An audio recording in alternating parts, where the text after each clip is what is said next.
his appearance day recently. Yesterday, I think yesterday was his disappearance day, wasn't it? I think. Hmm. Let me check that on our calendar. Yeah, that's a very good suggestion. Let me see here on our calendar to confirm exactly.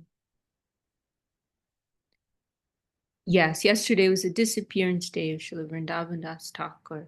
That's right. Okay, well, it's a good topic. Okay, well, my Dandavat pranams to all and welcome everyone. We're having our Thursday Q&A and Nanda Krishna has suggested that we discuss the glories of Srila Vṛndāvan Dās Ṭhākur, whose day of departure was yesterday.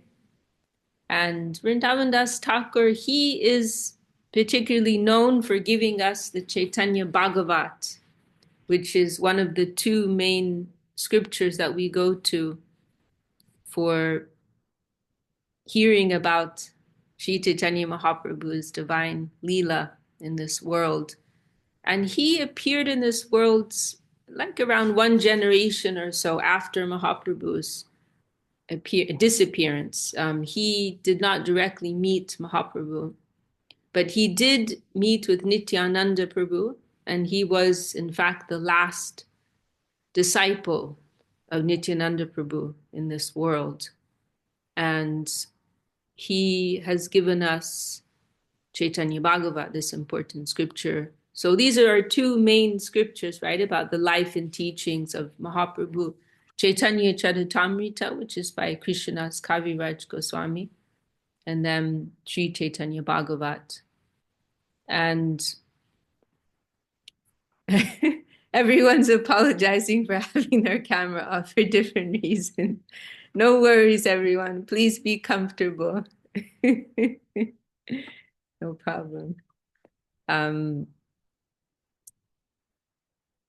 So yes, he gave us Sri Chaitanya Bhagavat, and his mother was actually also a great devotee, and she did have the direct association of Sri Chaitanya Mahaprabhu as a young girl. She was Narayani Devi, and there's one famous incident which some of you are no doubt already familiar with. We hear when, she had this great fortune, like as a young, 5-year-old girl or so, she would, be around in the group of Mahaprabhu and his associates. And Srila Sridhar in one talk about him, he says very charmingly, like, he says something like, how sometimes little children, they like to hear the big grown-ups talking. And so they're like, usually you see kids, they like to play with one another, but sometimes you'll see them, they like to be in with the grown-ups, right? And so Narayani Devi was something like that. She was like, they're all these big grown-ups, great exalted personalities, but she would be like the one little child in the group, trying to catch on to something. And what one thing that was very special too is that she got to be present for some of the meetings at Srivas Angam, which was one of the main meeting places of Mahaprabhu and his associates. And not only that, but it was like an exclusive meeting place where we know Mahaprabhu's known as a very magnanimous avatar, right? He's distributing to one and all, but Srivas Angam was an exception because it was like a by invitation only place, and only a select group were welcome to come there. And so Narayani Devi, I'm trying to think what was her relationship. I don't know if anyone in our group today remembers. It wasn't that Srivas Thakur was her uncle, was it? I can't remember, but she must have had some family connection to be able to be there. But anyhow, as this young girl, she got to be amongst Mahaprabhu and his associates. And there's one in particular, one famous incident when Mahaprabhu, this news had come, the Chand Kazi, who was one of the Muslim rulers of the time, and he was ruling, I think, especially over Navadvip. And he had like a crackdown, so to speak, on the Kirtan movement. Because some of the residents of Navadvip, and I suppose particularly some of the Muslims, they weren't happy about this. Not only the Muslims, but perhaps some of the, Kali worshippers and so on. Oh, Tungarasa is confirming she was a niece of Srivas Thakur. Okay, great. Thank you, Tungarasa. Thank you. I had that vaguely in my memory, but I wasn't sure. Wow, amazing, huh? Niece of Srivas Thakur, amazing. um, so this Chand Kazi, this Muslim ruler, he'd made this ruling that no public kirtan was allowed at the risk of imprisonment. Okay, Ganglila, great. We have a question. And so all the Vaishnavas, they heard this news and they were feeling some fear and anxiety, and they came running to Mahaprabhu to give him this report. And he was very dismissive, and his mood was kind of like, do you forget who I am? Like, why are you worrying about what this, one small man is saying? We have so much power on our side. And then, as if to demonstrate his Shakti, he was chewing this pan, and he took it out and he gave it to this little girl, Narayani. And so she started chewing it. And we hear that as soon as she started chewing it, then she started going to all these symptoms of ecstasy, showing, tears and, hair standing on end and so on, shaking of the body and so on, and experiencing this divine ecstasy. And so everyone present, they were very astonished and also joyful to see this, and they got this encouragement. Oh, Sri Chaitanya Mahaprabhu, he is with us. He'll take care of us. He'll take care of the situation. We don't have to worry about anything. So that was one incident that took place with Vṛndāvan Dās Ṭhākur's mother, and then later on we don't hear really about her husband, and it's considered that he most likely wasn't a Vaishnava actually, because he's not mentioned anywhere. But then she had this miraculous child, Vṛndāvan Dās Ṭhākur, who became such a great devotee. And he was born in one of the islands of Navadvip, in an area, maybe Modadrumadvip, the island of Modadrumadvip, I'm pretty sure, in an area that's called Mamgachi. And we actually go there on the last day of our parikrama during the Navadvip. It's not just the last day, but it's the last stop. So it's like and I feel it shows something of the importance of his birthplace, right? That it's the concluding stop, the very last stop on the last day of parikrama. Srila Bhaktisiddhanta Saraswati Thakur actually established a Gaudiya Mat there, which also shows you how important that place is for us. And so it's a really beautiful, charming temple, and it's maintained a traditional kind of rustic atmosphere, which is very, very beautiful. And so this Gaudiya Mat is there. And then another important place connected with Vṛndāvan Dās Ṭhākur is a small village called Denur, which is actually right next to where our Gurudev was born. It's like maybe 5 or 10 minutes drive from Bamampar, which is our Gurudev, Srila Govinda Maharaj's birthplace. And that's the place where he actually wrote the scripture of Chaitanya Bhagavat. And previously, you could actually see what was said to be an original manuscript. They had like a glass box, and you could see this manuscript in there. But now the last time I went, which is maybe 2 or 3 years ago, they had put it away for protection, I suppose, so you couldn't. So it was a little sad. But previously, we could actually have the darshan of that book. Um, and there's a funny story about that we hear Vṛndāvan Dās Ṭhākur. Not only was he a disciple of Nityananda Prabhu, but he actually had the opportunity to act as his personal servant. And so he was traveling with Nityananda Prabhu for some time, and you know, as his personal attendant. And then we hear that Nityananda Prabhu, he liked to chew on this haritaki. It's like used in Ayurvedic preparations, and it has very good digestive properties. It's a sour fruit. And so sometimes people would chew on the dried fruit for digestion. And so we hear that Nityananda Prabhu, he liked to chew on this haritaki after meals. And you know, but he's living this life of a sannyasi. And sannyasis are supposed to live, you know, very, very simply, you know, not carrying anything unnecessary with them. And so, you know, he's usually being hosted by various grihastas on his travels. And you know, and when there was this haritaki available, then Nityananda Prabhu used to accept it and chew on it after his meal. And then at one time, Vṛndāvan Dās Ṭhākur, he had this bright idea. Oh, why don't I keep some extra when we stop somewhere where they have this haritaki? I'll ask them for some extra, and then I'll keep a bag so that the next time we're somewhere where they don't have it, then I can offer some to my Lord. Right? This was his you know, very devoted way of thinking.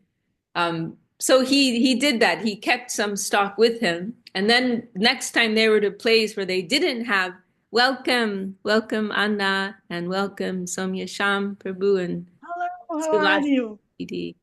Good, lovely to see you. How are you? Dandavad. Fine. I went with Ananda. You went with Ananda? Ananda in Coimbra. Okay, right. Are you in Coimbra right now? No. Now I'm in Algarve, in holidays. Okay. Very nice. Happy to see you. Until next week. So then they came to another house on another day, and they didn't have this haritaki. And Vṛndāvan Dās Ṭhākur is very pleased, and he pulls out his bag of dried fruit, haritaki, and he offers some to Nityananda. But instead of being pleased with him, Nityananda Prabhu expresses displeasure, and he chastises Vṛndāvan Dās Ṭhākur. And he says, oh, you are not thinking like a brahmachari, you are thinking like a grihasta, you know. Because, as you know, as I said, the sannyasis, the monks, they're not meant to carry anything with them. And it's more appropriate for householders to keep some stock, right? And so actually, you know, Vṛndāvan Dās Ṭhākur's behavior was perfect. You know, he's thinking only in service. This was actually part of the play, right? This was part of the Leela. And we can also think that this was, you know, part of the purpose was that it was time for the Chaitanya Bhagavat scripture to come out, right? Because so Nityananda Prabhu dismissed him from his service and told him, oh, you can't travel with me anymore.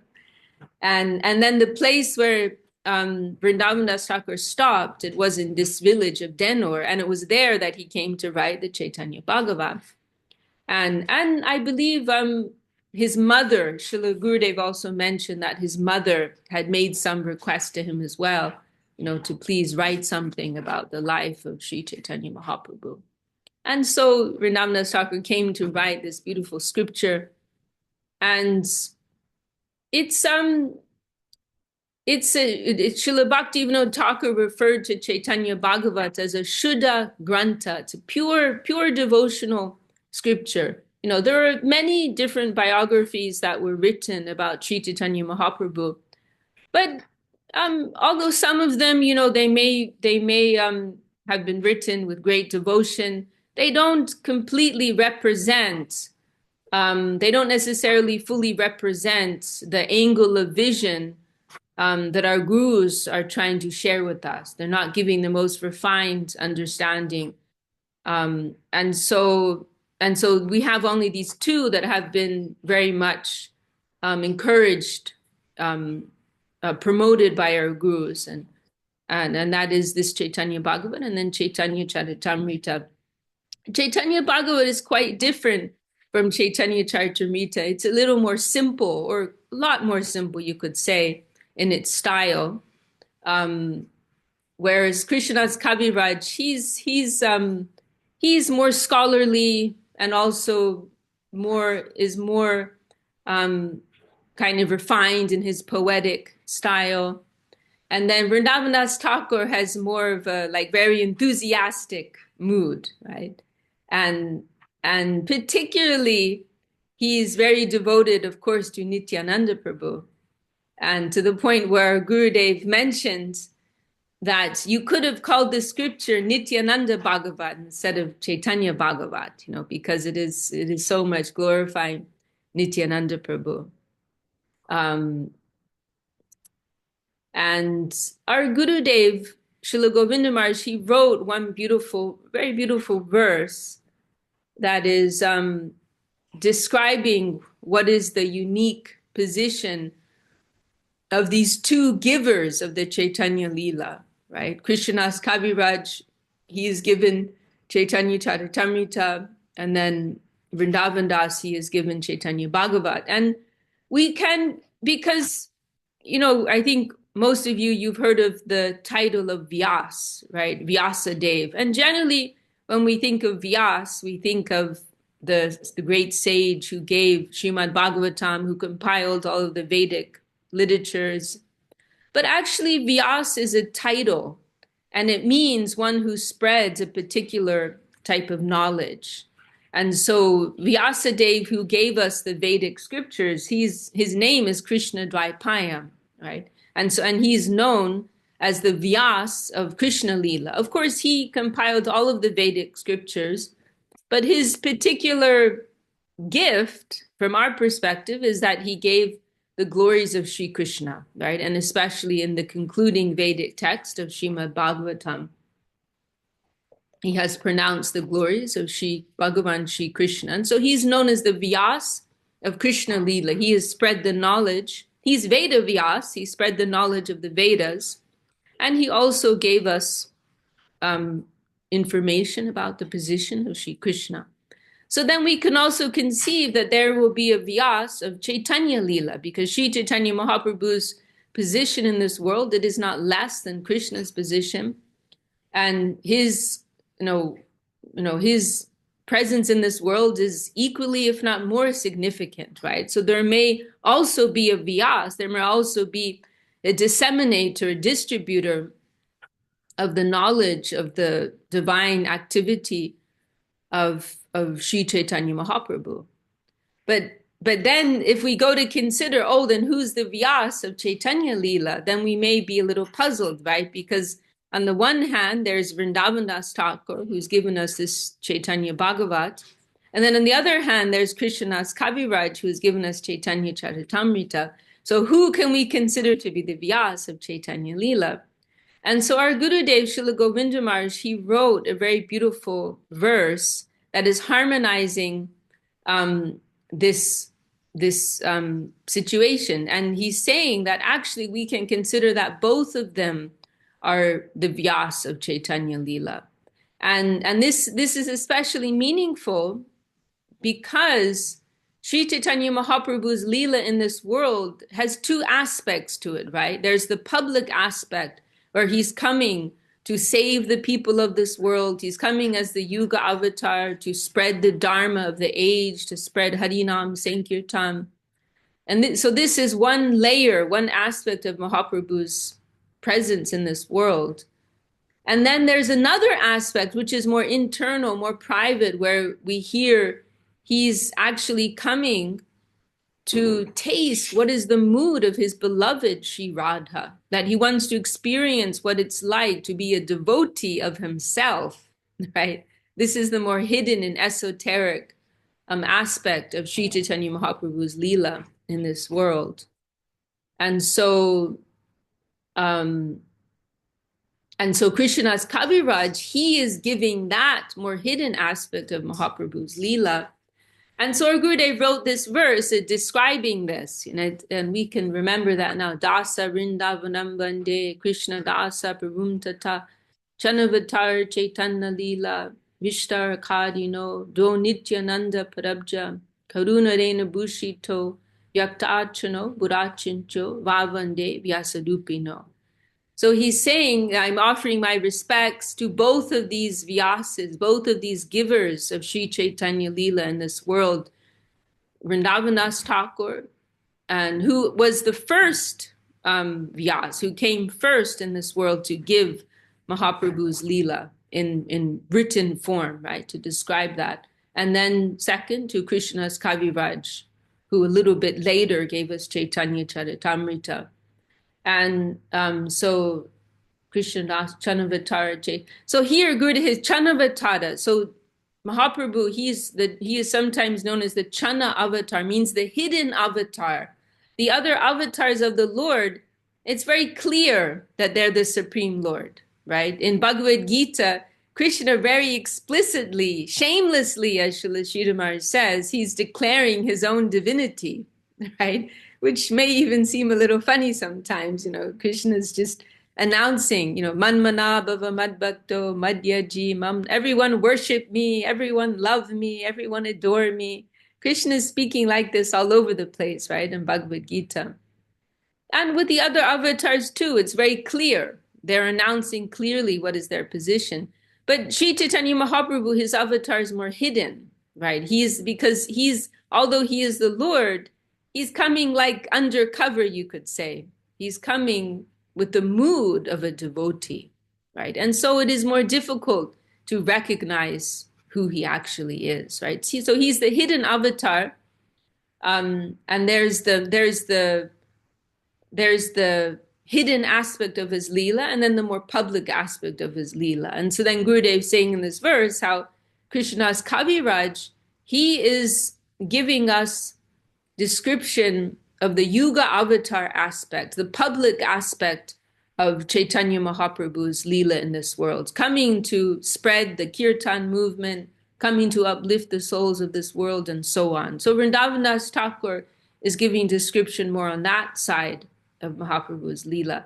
And then Krishna's Kaviraj, he is giving us more of that hidden aspect, right? And then my favorite line in that verse, Dvo Nityananda Parabja Karuna Rena Bhushito. They are both decorated with the merciful foot dust of Nityananda Prabhu. That's what it's saying.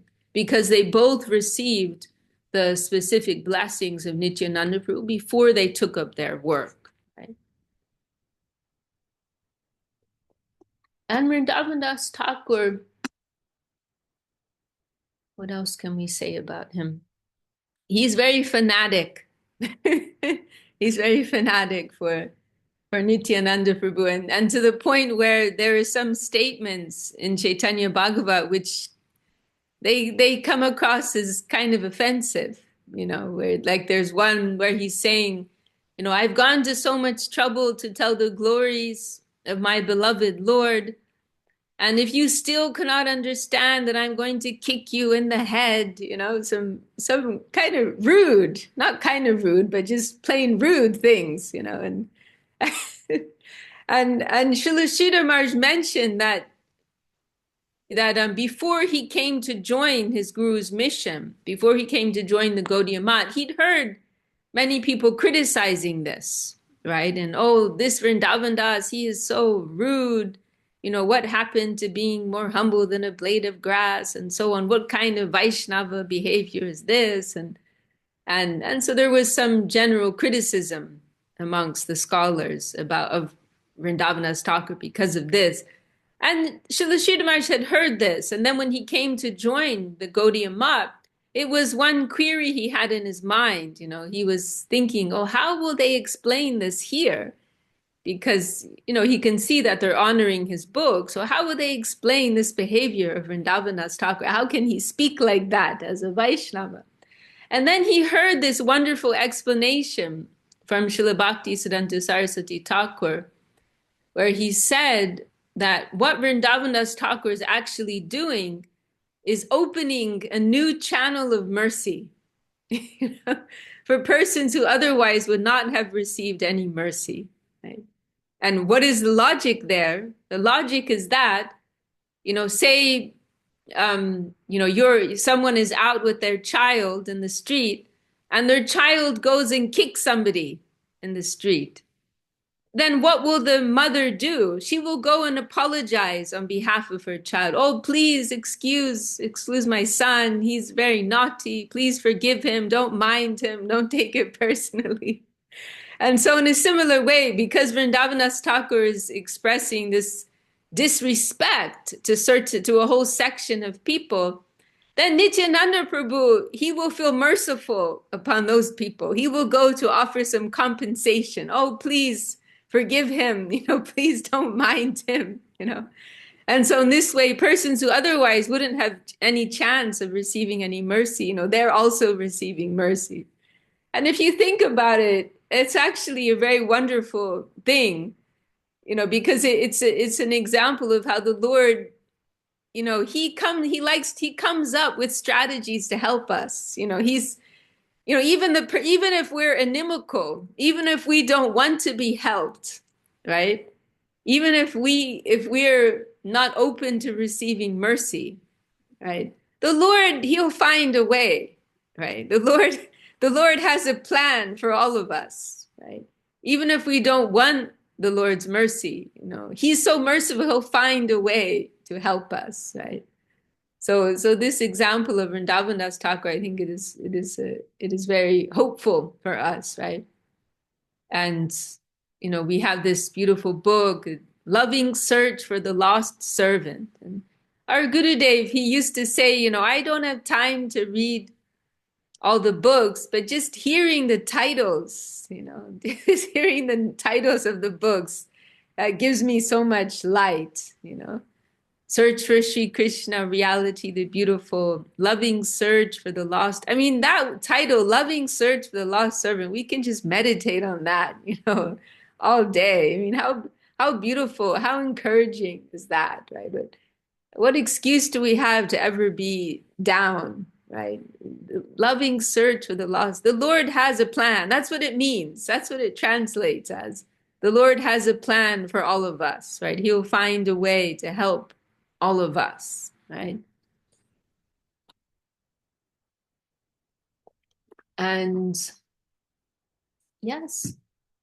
And in his book, Chaitanya Bhagavat, Vṛndāvan Dās Ṭhākur, he's focusing more also on the earlier period of Mahaprabhu's Leela, more or less up to the point when he takes sannyas, and so many beautiful pastimes in the earlier part of Mahaprabhu's Leela in this world that's described in Chaitanya Bhagavat.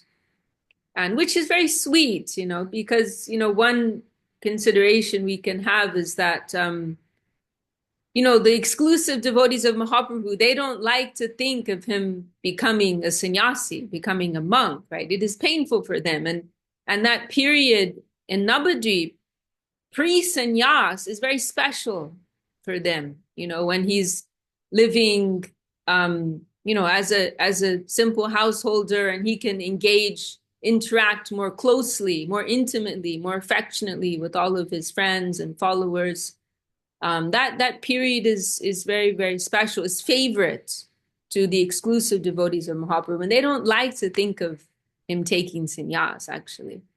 And so all of those early leelas, they are described by Vṛndāvan Dās Ṭhākur in his Chaitanya Bhagavat. And then, in one sense, Krishna's Kaviraj is picking up the thread and then focusing more on the post-sannyas leela of Sri Chaitanya Mahaprabhu.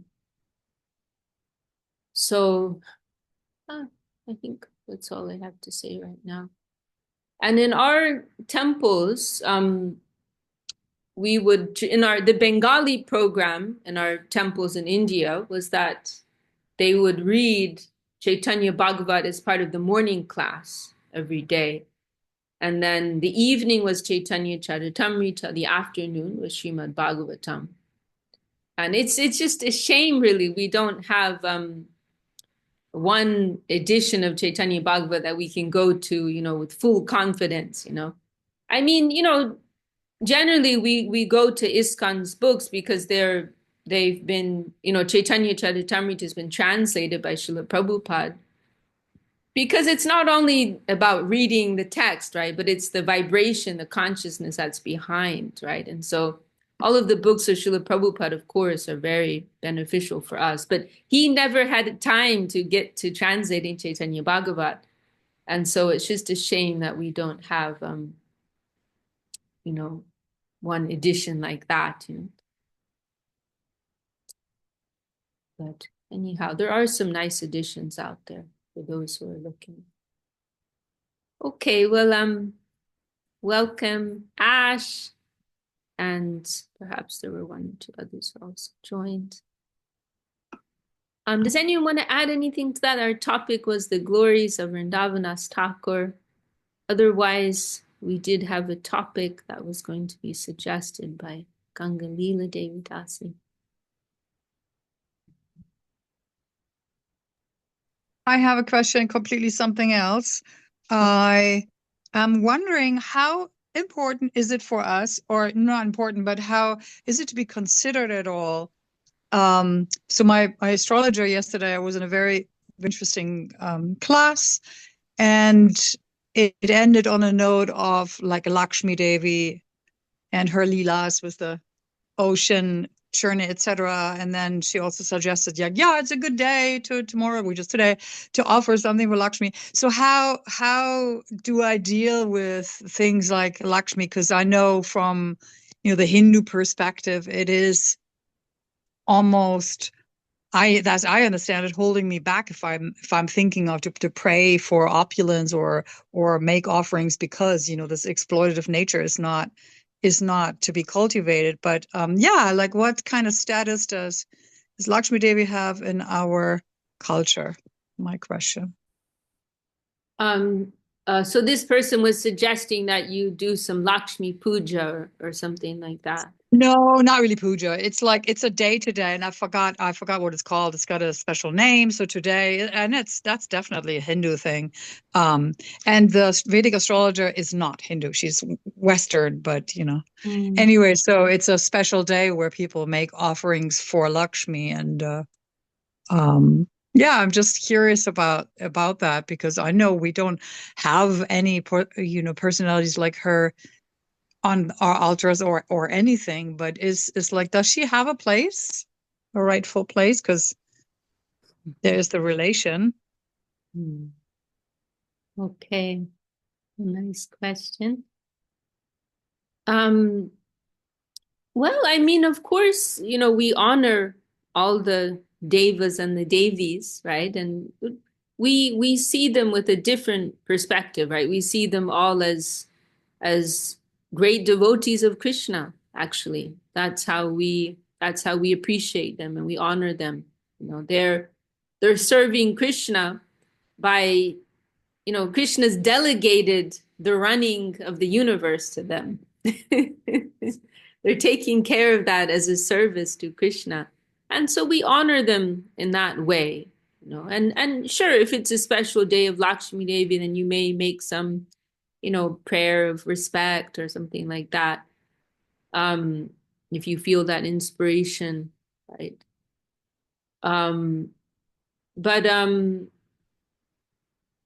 We also have the vision that, or our gurus have the vision, and it will come to us more and more as our faith develops, right? That Krishna is like the root of the tree, right? That analogy is given in Srimad Bhagavatam. Yatha tador mula nishe chanena tripyanti yat skanda pujopa shakaha. That, when you want to water, to give nourishment to the tree, then you give water to the root. If you want to nourish the body, then you give food to the stomach, right? And in that way, the whole body and the whole tree is nourished, right? And so we see Krishna's position, his very central position, as being like that, right? And so, the whole Vedic culture is actually, it's a very wonderful thing. It's all about living in harmony with the environment, And it's about becoming aware of all the different systems that are running in the environment and having awareness and appreciation for these systems and who's behind them, right? And so in the Vedic culture, right, then there is a tradition that you're honoring all these different devas, right, in different ways. And in this way, you're living in harmony with the environment. But when we come to Krishna consciousness, this is kind of like a revolutionary approach, right? The other way you could say, in one place, Srila Sridhar Maharaj says, it's like constitutional approach. But then when we come to Krishna consciousness, this is like the revolutionary approach, like Krishna is telling us in Bhagavad Gita. After he's gone to the trouble of explaining all these different yogas, then at the very end, he says, well, actually, you know what? You can just forget all of that and just approach me exclusively, right? Sarva dharmam prityaja mam ekam sharanam vraja. Just focus on me, right? And you can think of it like as the difference between going through a bureaucratic system, which is based on respect, right? Which is based on respect for the environment and the positions of others. That's what bureaucracy is. It's about creating some order and system, right? In a world of disorder. So the whole system of the Vedas is kind of like that. It's like a bureaucratic system that's helping us to live in harmony with the environment. But then what is Krishna consciousness? Krishna consciousness is bypassing that system because you're friends with the boss, right? Because now it's about affection. It's not about work. It's not about duty. It's not about trying to get a promotion or trying to be better than others, but it's just about having an affectionate relationship with the head, with the boss, right? And then everything changes. Then you don't need to pay your little toll here, and you don't need to pay your tax here. You don't need to mind your P's and Q's and mind the whole hierarchy so much. And because you've just kind of gone straight to the center, you've gone straight to the top on a relationship that's based on love, right? Of course, we're not at that level of pure love right now. Welcome, Julian. Good morning. Buenos dias. We're not at that point of having pure love, but we can appreciate this principle, and we're worshiping that principle, and we're striving towards it, right? And so, it's like, like if your dad is the big boss or your friend is the big boss, and you don't worry about having to check in with everyone. You don't have to worry about honoring, this person, that person, and giving so much attention to the hierarchy. It's like you're covered. You're okay. You're good, right? You've connected with the head guy, and he's got you covered. He's going to take care of everything. So it's like that. And yes, we honor Lakshmi Devi and all of these great gods, but with that angle that they're great devotees of Krishna, right? That is how we appreciate them, and they're helping in the running of the universe, right? And ultimately it comes down to that faith growing within us, because as we progress, that will become more of a firm faith. That, there's a nice verse in Chaitanya Charitamrita, Shraddha Shabde Vishwas Kahe Sujirdanishtoy, Krishna Bhakti Koile Sarva Karma Kritoy. What is Shraddha? What is faith? It is the firm conviction that by devotion to Krishna, everything else will be covered. By doing this one central thing, everything else will be covered. And so, it can be a scary thing, right? Because what is this? Surrender. Surrender is a scary word, right? And Krishna doesn't always play by the rules. And Krishna can be a troublemaker, right? And so, there will be moments where we have to really question our faith. Like, what do we actually think is important? Do I really value my relationship with Krishna more than everything else? Right? Remember, Krishna is also a thief. There's one verse in Srimad Bhagavatam that says, when Krishna really wants to help someone, he'll take away everything that they have.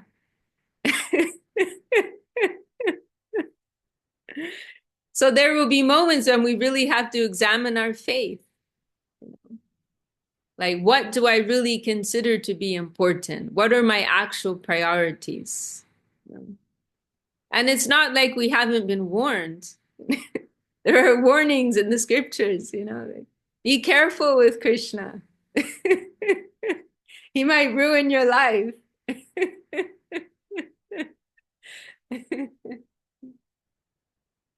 He might break down every sense of identity that you have, right? He might take away everything that you have and everything that you consider to be important. He might break down everything that means anything to you. And that's going to be a very painful process. But why? Because he wants to give you something much better. He wants to give you something that's actually meaningful in an eternal sense, right? And I was, Lakshmi, people worship Lakshmi Devi. She's the goddess of fortune because they want to gain, wealth in this world. And of course, we all want to have some degree of wealth in our lives. But is that worthy of being a central goal in our life? Why? Because is it going to mean anything in our next life? Does it mean anything for our soul? Right? It doesn't, right? And of course, we hear these things, we may theoretically agree with them. In practice, it can be hard, right? But then we hear some examples of the great devotees and what is the depth of their faith that they can reject everything of this world. Like I was remembering, I was telling Ananda Krishna a few days ago, this story, very nice story of, I believe it's Vamsidas Babaji Maharaj that it might have been Jagannath Das Babaji. Let's say it was Jagannath Das Babaji. And we hear that he was walking one day, this is in Bengal, and someone gave him a donation of 1 rupee. And he carried that 1 rupee for about a mile. And then he turned back. He went back to that person and gave it back to them. 1 rupee. What is 1 rupee? It's nothing. And then he said to him, I couldn't bear the weight of 1 rupee. I don't know how you managed to hold so many. I couldn't bear 1 weight. I couldn't bear the weight of 1. Right? So where is he living? That he can say something like that, right? And there's another story I like with it was with Sanatan Goswami that someone came to Sanatan Goswami. He heard that Sanatan Goswami had this magical touchstone, which is supposed to turn anything it touches into gold, right? And this one gentleman heard about that, and he came to Sanatan and he asked him, can I see that touchstone? And Sanatan Goswami said to him, oh, I threw it away. It's somewhere in the garbage over there, and you can have it if you can find it. And that man, he was about to go to find that touchstone. Then he thought, hang on, what wealth does he have that he can be so dismissive of all the wealth in this world? What inner wealth, what spiritual wealth does he have? And no, sorry, I told the story wrong. He actually did go and find this magical touchstone, and then he was about to leave, and then he stopped and he came back and asked Sanatan.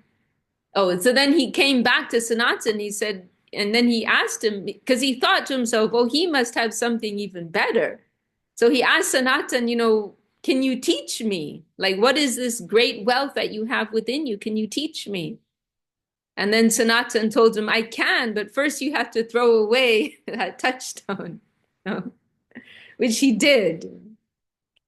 And so, you know, when we hear these stories, right, and it gives us some inspiration, like, oh, maybe I need to change my priorities, right? Now I'm in Krishna's hands, and he's going to do whatever he's going to do, right?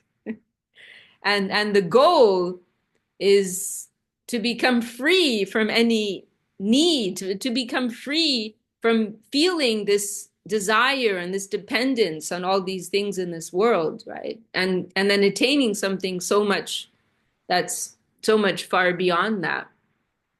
And so the view of the devotees is that, you know, Lakshmi Devi, you know, we were talking about this, I can't remember where or in what meeting, maybe it was here, I don't remember, but how, you know, actually everything has its proper place, right? And so what I mean to say is, like, some schools of thought, like an impersonal school, they may reject wealth as something dirty or undesirable, and oh, that's evil, it's just going to get us into trouble. We reject that, right? And there's, in some schools, there's this focus on strong renunciation and detachment, right? That is one perspective. But the Vaishnava perspective is very different.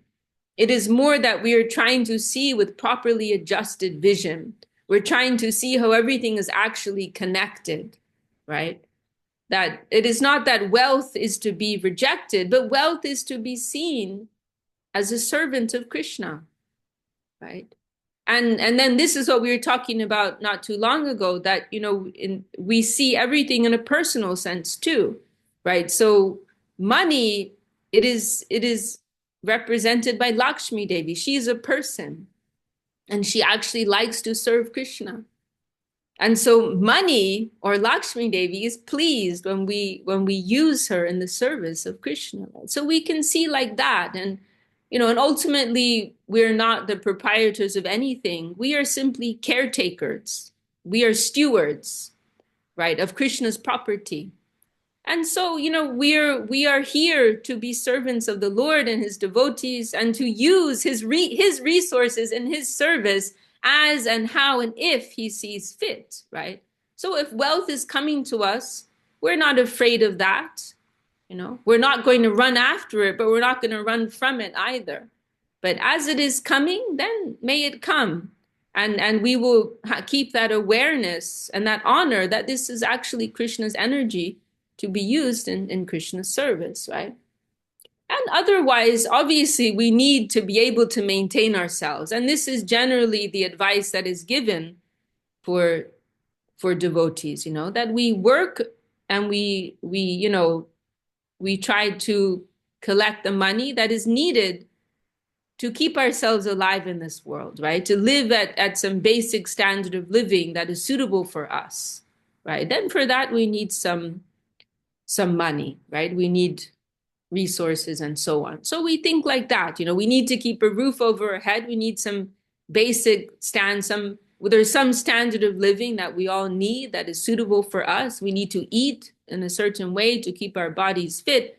And so this is our main perspective when it comes to money, right? We use it to keep ourselves together. And if we have extra, we can try to use that in the service of Krishna. And we are also for the service of Krishna. We are using his resources to keep our bodies fit for his service, right? That is our vision. But, you know, no more and no less, right?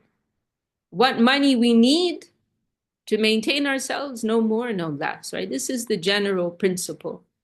And then there may be some special cases, you know, we were reading in Chaitanya Charitamrita just, I think, yesterday morning here about one of Mahaprabhu's associates, Shivananda Sain.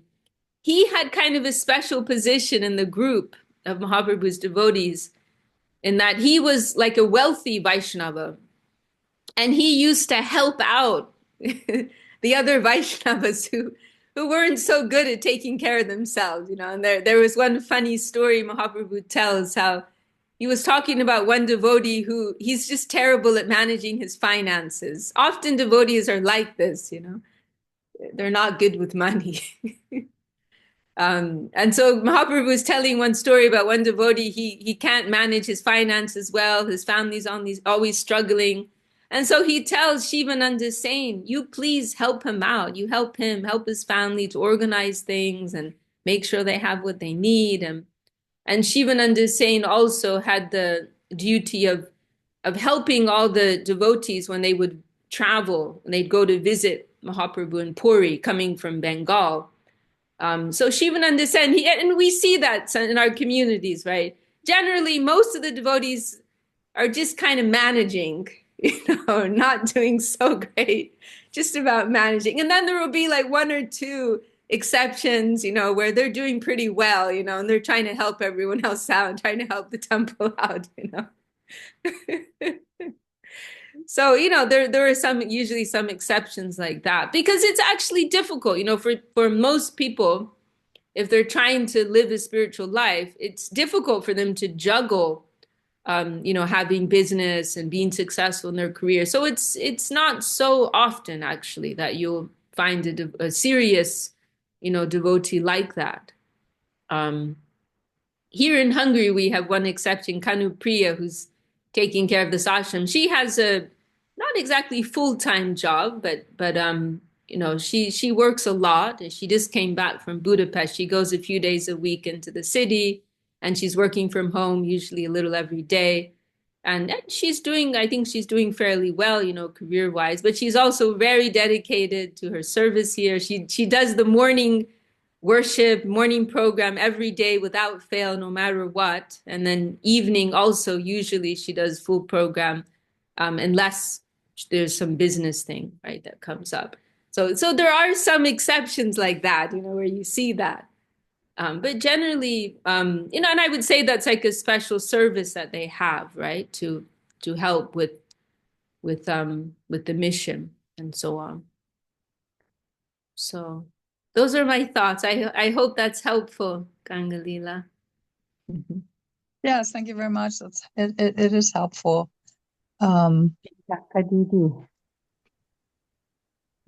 It's me, Chaitanya Mai.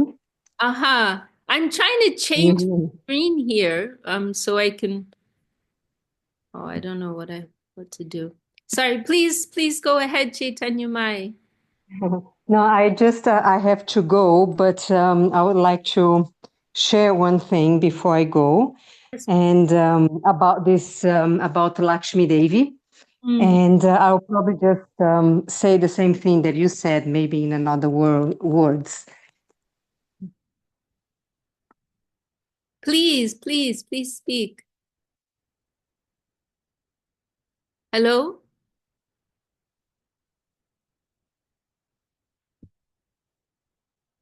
Are you there, Chaitanya? Yes. Oh, can you hear me?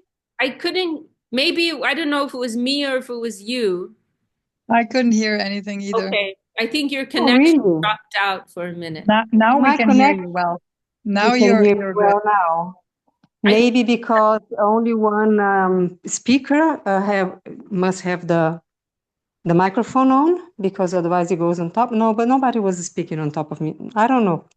Can you hear me now? Yes. Okay. No, I was saying, I don't know from which point you stopped hearing me, but I'm just saying that something crossed my mind, and before I go, I just would like to share this thought. And that is Lakshmi Devi, the goddess of fortune, is the Shakti, the potency of Narayana. Narayana is Vishnu, non different from Krishna, but he is in the form of the venerable, the adorable, the worshipable, very far from us. And therefore he holds by his side all the fortune of the world, and he can bless his devotees with all this fortune. But what Gurudeva used to say to us is that we are not interested in that form of Vishnu. Even though Vishnu and Krishna, we know Krishna is not different from Vishnu, but is the supreme personality of Vishnu, or of Godhead. We are not interested in that venerable worshipable, awesome Krishna or Vishnu, because we are interested in the Krishna that is sweet and there is having playful pastimes in the grounds of Vṛndāvana, in the loving atmosphere of Vṛndāvan, and exchanging with his devotees this love. So that is what we are looking for. We are not looking for that other Vishnu. That's that kind of relationship of worship from a distance. We are looking for another rasa, which is the loving relationship with God. So that is what crossed my mind now about Lakshmi and Narayana. Did you hear me? Yes, yes, we heard you. Yes. Thank you for sharing. Okay. So I just say see you next time, and thank you so much. My dandavats to everybody. I must go now. Dandavad. And Bye. dandavat. Thanks for all your beautiful words, Didi. Thank you for being with us with your beautiful presence. And Suvasini Didi just turned her camera on. Dandavad. Will you share something with us, Didi? Well, I remember one story of, like when our mutt, Sri Chaitanya Saraswat mutt in the early days, at that time, Srila Prabhupada, Bhaktivedanta Swami Maharaj Prabhupada's sister, somebody asked her, and I remember that story. It's actually as I remember that she was quite wealthy, actually. yeah. Sister. They asked actually, how is Srila Sridhar Maharaj mutt running? Do they have something to eat, and how is that?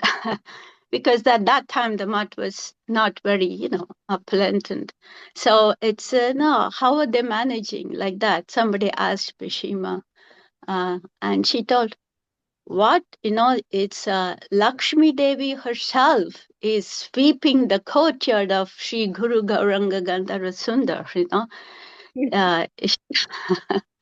She herself is sweeping the courtyard. So so what you're saying that the Lakshmi Devi likes to serve the devotees with wealth if they if they are serving the Lord.